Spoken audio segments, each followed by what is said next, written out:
Go for it. All right, let's do this thing. Here, number one.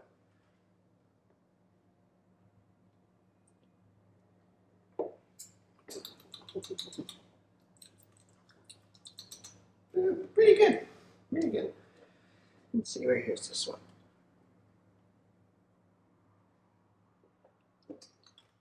Oh, number two.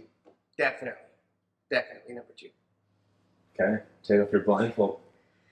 Alrighty. So you prefer Tim Hortons coffee? No, McDonald's is 10 times better still. You just did a taste test. Yeah? And I said McDonald's was the best. No, you said Tim is the It's best. McDonald's. 100% Do you McDonald's. still not see or understand?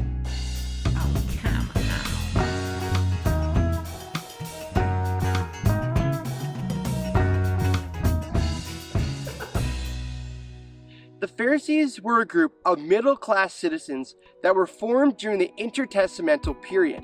Now, the Pharisees didn't like the fact that Israel was abandoning their pursuit of purity and that they were forgetting the covenant made between them and God. And so they sought to set a moral example for Jewish people. They had direct influence on preserving Jewish culture and tradition. Because of this, they were seen as religious leaders, and they would often preach in the synagogues and on the street corners. But what started out as something good quickly turned into something not. Pharisees became quite prideful, and they would boast about their position. They abused their power, and tradition holds that they created laws outside of the Mosaic law.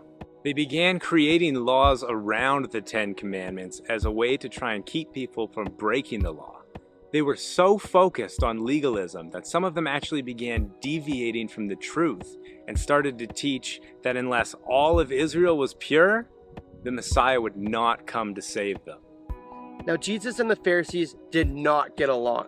We can read constantly throughout the Gospels that they were constantly butting heads with one another. Now, the Pharisees opposed Jesus because they wanted their power. They were more interested in wealth and influence than on actually knowing and following the truth. Now, Jesus rejected their teachings and called them hypocrites. In Matthew 23, Jesus calls the Pharisees hypocrites 6 times. And elsewhere in the Gospels, we see that Jesus calls them blind and a brood of vipers. Now, he calls them this because they would often condemn people of sin and teach them about following the law when they themselves lived wicked lives. Now, they were so focused on their laws that when Jesus came as the fulfillment of the law, they did not listen. All this helps explain why Jesus tells his disciples to be wary of the leaven of the Pharisees and Herod. And since leaven is such a common substance used today, I'm sure you know exactly what you should be getting out of this passage. I've just been informed that not many people actually know what leaven is. And your text might actually say yeast. And they do essentially the same thing, but in a biblical context, leaven would more likely have been a piece of old dough that was kept and fermented and placed into a new batch of dough to help that batch to rise. Metaphorically, this is to symbolize a small thing that permeates a much larger substance, and it is used in good context and in bad context. Like in this case, it symbolizes moral and political corruption from the Pharisees and Herod's teaching. Chronologically, we find ourselves in the same spot as we've looked at in videos 2 and 5 of our series. And so if you haven't watched those videos, I would encourage you to go watch them as you will get even more context about this question. Now, in this, we see a common theme throughout Jesus' ministry, is that people often didn't understand or missed the main point of who Jesus was trying to say he was and what he was trying to actually teach. Leading up to our good question, Jesus has already done so much for his disciples to understand. He's turned water into wine, he's healed the sick, he's healed the blind, he's healed the mute, he's healed the lame, he's healed the deaf, he's cast out demons, he's walked on water, he's calmed the storm, he's fed the 5,000, fed the 4,000, raised the dead, and fulfilled many other Old Testament prophecies, and done so much more, including proclaiming himself above the Sabbath, above the temple, above the prophets, above royalty, above nature, above Old Testament law, above the scriptures, above Moses, above the power of death, and equal to God. If that sounds like a lot, it's because it is. Not to mention, these are only the miracles that took place before our good question.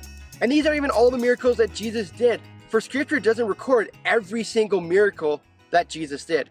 And the disciples, although they were the closest to Jesus and they saw their fair share of miracles, still didn't see who his identity was. They missed the point of who he was. And so leading up to our good question, we ask, do you still not see or understand? So what about you? If you're being honest with yourself, do you see yourself growing deeper in your relationship with God and to a fuller understanding of who Jesus is? Or are you like the people in Hebrews 5:12 who are continually being taught the basics over and over again and still not growing deeper in their walk with God? We encourage you to be praying over and thinking about this passage and these questions as we come into Sunday morning.